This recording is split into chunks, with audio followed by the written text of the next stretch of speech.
Thank you, everyone, for coming to our Human Hacking Live show here on Instagram this week. Excited.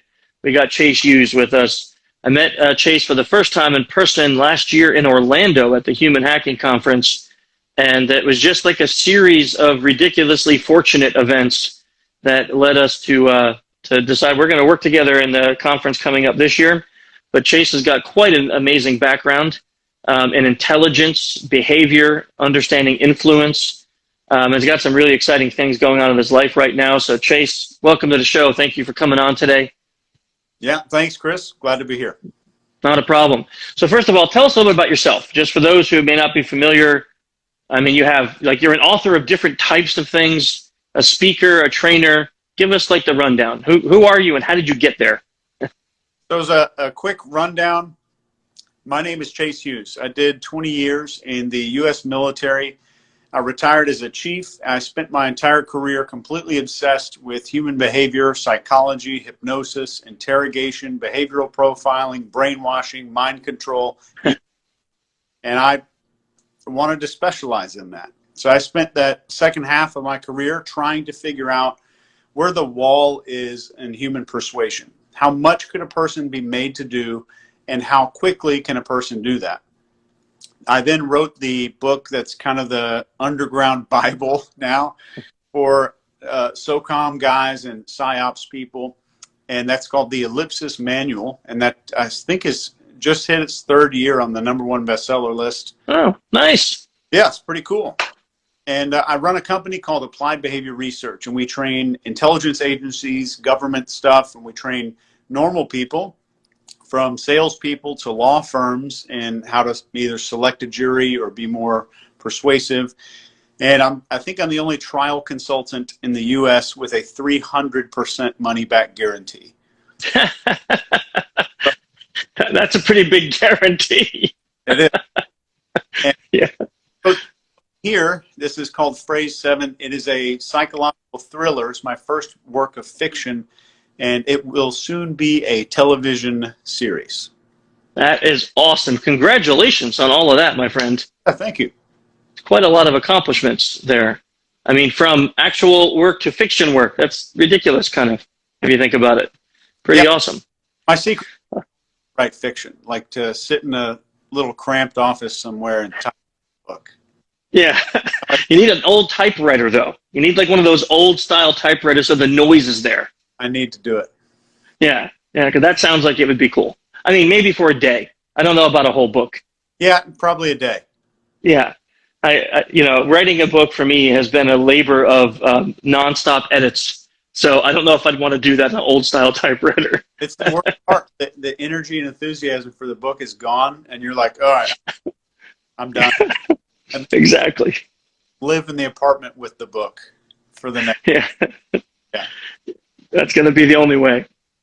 Okay, so let's talk about your passion and your research into analyzing behavior, like nonverbals. Yeah. I know you have a show that you do with Mark Bowden and a couple other guys, and you analyze nonverbals on news segments or other things like that. First, how did you get into first having an interest into nonverbal behavior?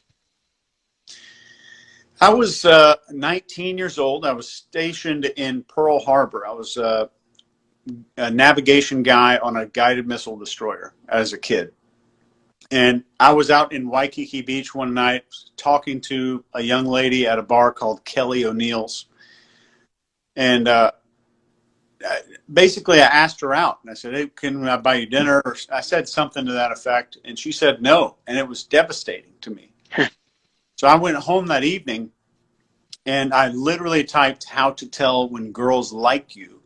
And I had a big stack of paper beside me and just kind of poured through that. And I learned pretty quickly that the better I got at reading people, the more I was able to see that pretty much everyone is suffering. Everybody I ever speak to is suffering in some way.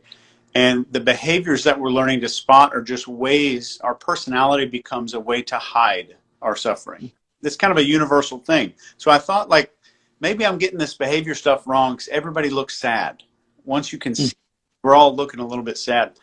And that was big for me. I had social anxiety growing up, and maybe wouldn't know it now, but I did. And this really helped to see that, oh, everybody else feels like they're faking it too. It's not just me. Everybody else is insecure. Everybody else wears a mask. So that really helped me. And it became addictive, I think, because it some of that social anxiety for me. That's a great story. I think a lot of us, guys at least, are origin stories that any guy that's into nonverbals, maybe besides Dr. Ekman or Joe Navarro, but most of us have probably got into it for a similar reason. My passion started similarly too because of girls. So that's interesting. We had a question up above that was about resources for learning these skills. So things like social engineering or nonverbals. Are there resources people can go to that are not the word that they use that were inexpensive or that were easy to get to if you're not able to travel or anything right now? Sure. The first resource I'd recommend is a book I read about 6 or 8 years ago, and that's your book, Chris. I would absolutely recommend. I'm not pandering at all. I have no reason. Thank you. Never have. But that social engineer book, I remember the first time you and I talked on the phone, you were like, flip to page 139 and tell me what. and you were like, you have a rare copy of that book. Yeah, that's right. You got the one with Simon Cowell. And that's great. I think there's some really cool resources out there that are affordable.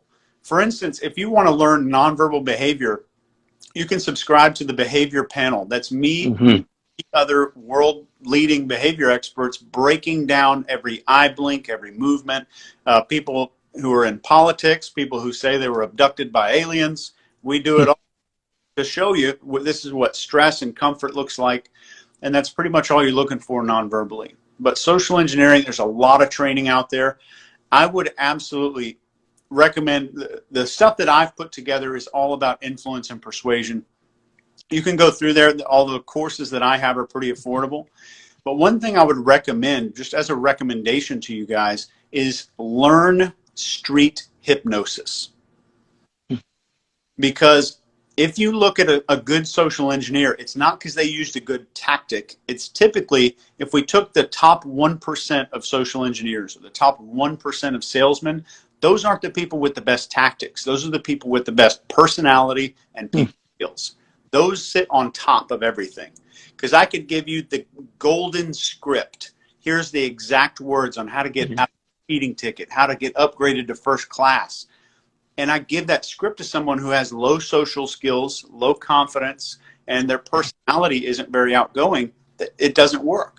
So that's got to be there first. So if you start learning street hypnosis, that's going to jam you into that. Like you have to get that first. Yeah. Personality stuff is so important that it's overlooked because people give me the script. I don't want to develop myself or anything. Just give me the magic words. So there's a couple of questions just to reiterate for those of you who are asking. So Chase's book is the Ellipsis Manual. You definitely want to read that. There's a lot of great information that will help you as a social engineer.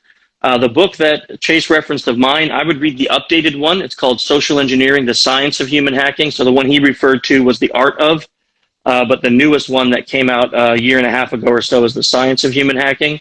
And you can find resources both on the Behavior Panel, which is Chase's show, and on social-engineer.org, which we list Chase's book, and we have a podcast with Chase there and a bunch of other resources that can help you. Now, let's get back to the question. There was a really good one. When you were talking about nonverbal, someone asked, is there a way to read social anxiety? Oh, yeah, absolutely. So I could, from across an airport, let's go with distance to close. So I'm sitting in an airport, somebody at the next gate, and I want to see if they have social anxiety. The things you're going to look for are the humerus, which is this bone in the arm here, is going to be closer to the rib cage every time. So what we have under our bicep is called the brachial artery. And there's one thing our body does when we're scared or when we're fearful of something, it makes us protect our arteries. So if you see a scare compilation on YouTube and someone goes, ugh, and they're scared, this muscle down here is the first thing to move in the fear facial expression, sternocleidomastoid. And it jumps in front of the carotid artery. The shoulders go up. So that's one of the things we're looking for is the arms coming in. The shoulders are going to be slightly raised. They'll make less eye contact than other people. And their feet will typically not point at a group of people. Mm. So we'll see a lot of things like that. We'll see them kind of buried in their phone. They'll be less likely to converse with other people. And people with social anxiety, when they start a conversation, their eyebrows typically go up and they're permissive. It's like, hey, I came over here to say, instead of starting the conversation, they'll start with that qualifier at the beginning. Hey, I was just calling to see if you guys had any of this. I just came over here to ask. So we'll see a lot of permissive behavior. Mm-hmm. Thing that's really easy to spot with social anxiety is you start a conversation with someone and their blink rate gradually starts to increase. And this is how often a person blinks. And that's a stress indicator. And if you're a social engineer, you want a perfect, absolutely reliable, in-the-moment indicator for when you're doing a good job, you'll see the blink rate start to go down. Mm-hmm. Blink less and less often if you're doing your job correctly. There's a great question here is, can you tell the difference between social anxiety and normal anxiety, or are they the same? Social anxiety is, we're seeing the behavior in response to social situations. Mm-hmm. Generalized anxiety, which I think that person may be referring to, is a person who has a lot of fear. They walk around with their shoulders a little higher than normal. They're less likely to walk into close proximity to other people. So there's a proxemics issue there. But generalized anxiety, the thing about it is it's different than fear. With or a phobia, I can point to the cause of what I'm feeling. And anxiety is just, I don't know what it is. So it causes behavior in more situations than just a phobia or a fear. Are there clear differentiators between social anxiety and introvert? I don't know if I'd be the expert on that. Me either. I think there's a huge difference. I'm a massive introvert. Huge introvert. I go to these... I would not have guessed that either. Yeah. Conferences, there's like 5,800 people at some of these keynotes. I have my interns line up in front of the podium so they block the people that want to come up and talk to me during the break, and I'll sneak out and go hide in the back. So, really do charge, but I don't think I have any social anxiety whatsoever. So I think they're different, but I don't know if I could eloquently talk about the difference. Mm-hmm. Yeah, it's still a good question, but I agree. I don't think I would be able to tell the difference because all the things you said as indicators, an introvert would maybe also do them in an airport. Yeah. Right. So it would be hard to differentiate without maybe an actual conversation, maybe it would seem. Yeah. Yeah, that's interesting. Okay, so now let's say you approach somebody. You notice that their blink rate goes up. So you've created some anxiety. Let's say you don't have any indicators that they're socially anxious. There's no awkwardness. You just approach someone, you start a conversation, and they start blinking and maybe show a little bit of raised eyebrow. That's like, oh, did I make them afraid? What can you do quickly to maybe diffuse that, to let them know, hey, everything's safe without going, oh, you look afraid, I'm safe. What can you do in that situation to kind of calm it all down?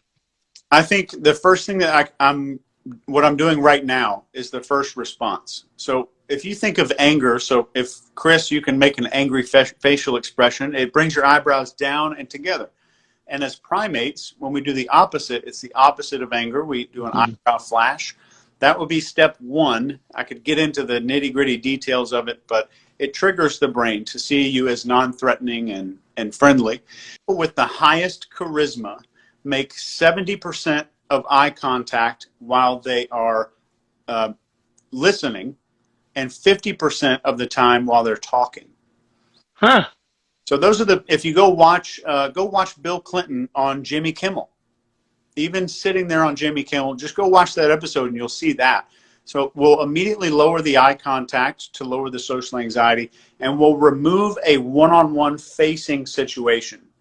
So if we're facing each other, change the angle to where we're not looking directly at each other. And then I'll ask the person, what was your name, or ask them something about what they're interested in. So they say that they're a plumber. I'm going to say, oh, that's got to be really fascinating. I tried to change the drain on my sink a few weeks ago. What do you like most about that job? So that's going to give them some serotonin and dopamine. So I'm literally giving them chemicals to calm them down by just asking questions like that. I love your advice, because it doesn't just talk about what to do non-verbally to ease the situation, but I love that last piece about like asking them a question about them and then automatically reacting with another question to validate whatever the answer is. I rarely hear something like that, but I think that's so valuable, because especially those who get interested in nonverbals, we want to focus so much on that, but that is such a beautiful idea to really open someone up, no matter what their answer is, by just having a nice comment like that. That's a really, really nice piece of advice, Chase. Thank you for that. Someone's asking, would all your advice that you just gave, would it help out people who intend harm? Would it help someone who intends harm? Yeah, so now let me just see if I can understand that. It sounds like they're asking, so if I'm a bad guy and I wanted you to feel comfortable before I shanked you in the liver, yep, could I use these nonverbals to make you calm down and then I take your wallet? Absolutely. That's a really horrible question, I think. not insulting the person who asked it, but I feel bad. That's not the intent. Any bad guy can use these techniques to make someone feel more vulnerable. There's a book called How to Win Friends and Influence People, and it's shake people's hand firmly. Look them in the eye when you introduce yourself. Use the person's name regularly during a conversation. Those are all great tips on how to be a good person, but they're all great tips on how to pretend like you're a good person. Yeah. That is epic. Okay, let me see. There was another question here. Someone making a comment. So eye contact is going to be very different with Asian cultures. So let's make that into a question. In your study research, have you found it important to understand a little bit about the culture of the person before you interact? Like when you look across the airport, you're like, I'm going to go talk to that guy, and he looks Chinese, so I'm going to adjust my approach. Nope. No. Within the first 30 seconds, I have a full baseline on what's normal for that person. So if I saw a Chinese person and assumed, oh, I need to make less eye contact, and then I realized, oh, the guy grew up in Sacramento, I'm gonna be prejudging that thing. That's another great piece of advice, Chase, because I think we can do that often, where we make these prejudgments. I love Mark Bowden. He talks about how we make these prejudgments in our brainstem just from a few seconds of visual cortices, and then our neocortex just fills in all the gaps by saying, of course you're right, and here's the proof of that. So how do you stop that? How do you stop prejudgment when we all do it so often just based on something we see? I think trying to stop it is futile. I think the more that you're aware of it, if I finish a conversation, I have a little wrap up in my head and I just say, oh, I had a little prejudice there. The awareness is more of a steering wheel than some technique to stop it. Yeah, that's wonderful. Great. Okay, so if you're in a different country, like actually in China versus just at an airport, would you change things then? Yeah, and these would be minor. I might make less eye contact, increase my social distance. I'd make physical contact a lot less often. But everything else, I mean, those are the major cultural differences, and I might just adjust a little bit off of that. It would not be some big change. Otherwise, I'd start to look and feel inauthentic. So to that person's unconscious mind, the more that I change about who I am naturally, the less authentic I look when they get that gut feeling that something's right about this person, something's off, I don't know what it is, I can't put my finger on it. That's when we start modifying our behavior to look a certain way. We appear inauthentic and we trigger the unconscious. That's an interesting point, because I remember my wife's from Thailand, and the first time we went to visit, I'm an Italian American, so I'm very hands-on, very touchy, and we go there, and I did not know this in my first visit, but from the shoulders up is God's space, and I'm touching every one of her relatives on the shoulder, and they're cringing, and eventually I'm like, what am I doing wrong? Because like every time I get near them, they're like I'm going to hurt them, and she's like, you got to stop touching the shoulder, like just you got to stop, and then her mom told me like that. You're insulting them. So I just adjusted that, but it was one thing because it was a cultural thing, but I didn't change who I was. I was still loud and jovial and hands-on. I just touched them below the shoulder, you know? So I think that's a good point. Like, as soon as you try to make you a different person, it's going to feel really hard to keep that up. Yeah. Yeah. I think that the reason that a good social engineer is good is because that's become who they are. They're good off camera too. If the social engineer is something you have to turn on, it's going to become something that's very inauthentic for you, and it's you're that way. There's one thing in my training I say every time: where you speak from is where you speak to. And that is, if I'm speaking from a place of inauthenticity, I'm triggering that in the other person, albeit unconsciously. And think about this. We have all this cool language techniques. We've been communicating before language existed for like 100 and 200 million years. So that stuff is hardwired into us. That's why we're born with facial expressions. We're not born with language. Now that most meetings are taking place online, is there any difference in the advice you're giving that we would do in person versus now our online meetings? I will say, Mark Bowden has a kick-ass training on this on YouTube. And that is, he has a whole Zoom training, how to do the lighting, how to do backgrounds, maybe your background should have some light in it. That's why I look like this right now, is from Mark Bowden's video. Yeah. And I don't know if there's anything I'd be able to add to that wouldn't just be me doing some kind of a derivative work. That's a great reference. We'll make sure that we link to that. That's awesome. Thank you for that. So I just looked down and I realized we've been going 20 minutes. So we got a couple more minutes, guys and gals. So keep these awesome questions coming in, because if not, I have one.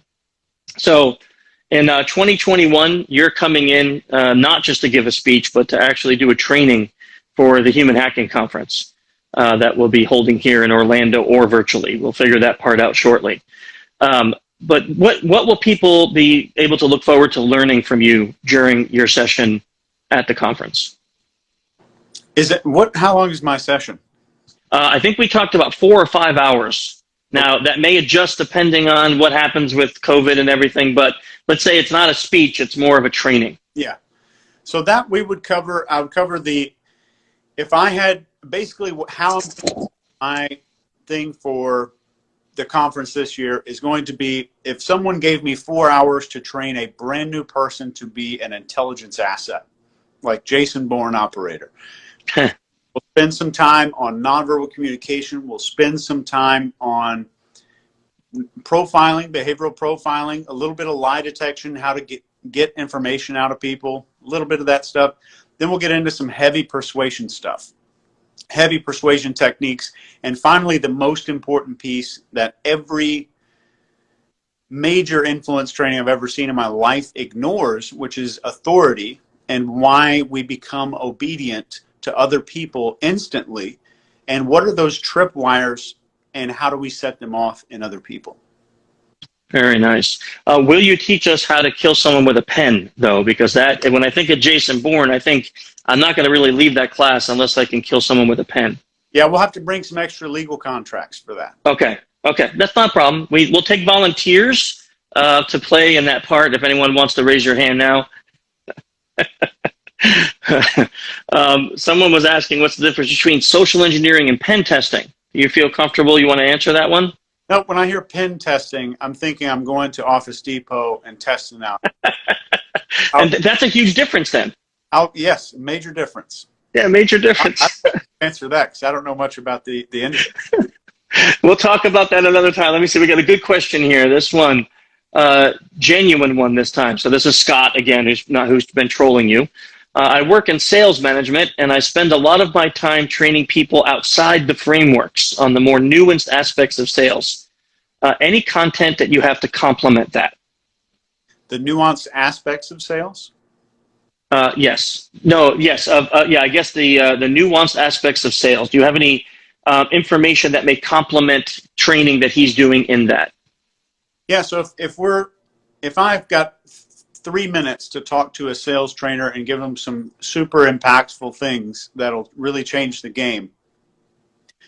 Number one, The top sales guy is the social skills guy, not the tactics guy or the training guy.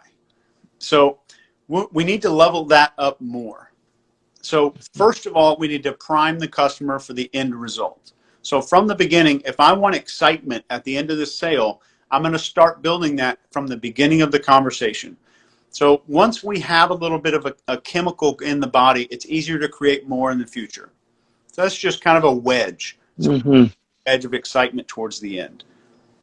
Excuse me. You have someone proposing marriage, asking if you would like a life partner because you're cute. You don't have to answer that one.